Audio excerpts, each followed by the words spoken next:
Per realizzare le vetture migliori ci vogliono le persone migliori, che devono poter lavorare nei migliori ambienti.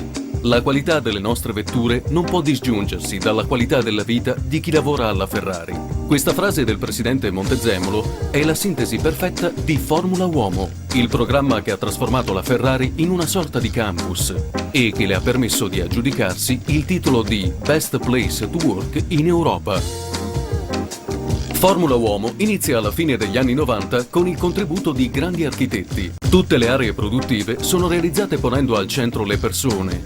In ogni edificio domina la luce naturale e l'utilizzo di materiali isolanti che consentono un microclima ideale tutto l'anno. Oltre 150 biciclette sono a disposizione di tutte le persone Ferrari per gli spostamenti attraverso l'alberato Viale Enzo Ferrari, da cui si diramano le vie dedicate ai campioni di Formula 1. Al centro della cittadella c'è l'Agorà, la piazza del ristorante aziendale che con le tante panchine, sia nell'area coperta sia sotto i numerosi alberi, si presta a momenti di relax.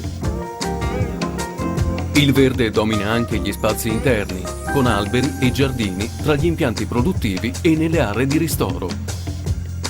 Grande attenzione è data anche alla possibilità di crescita professionale per tutti coloro che hanno capacità e merito. È questo l'obiettivo della Scuola dei Mestieri, un percorso per apprendere le tecniche e le particolarità delle lavorazioni Ferrari insegnate dai dipendenti più esperti alle giovani leve.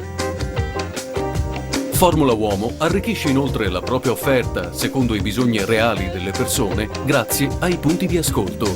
Tra i servizi offerti, check-up medico sportivo gratuito anche per la famiglia, la palestra gratuita con istruttori professionisti, i servizi bancari e i mutui a condizioni estremamente vantaggiose, anteprime cinematografiche e un residence, il Maranello Village, dedicato ai dipendenti Ferrari appena trasferiti a Maranello. Formula Uomo è dedicato alle persone Ferrari, un progetto in evoluzione che cresce dietro lo storico ingresso di Maranello.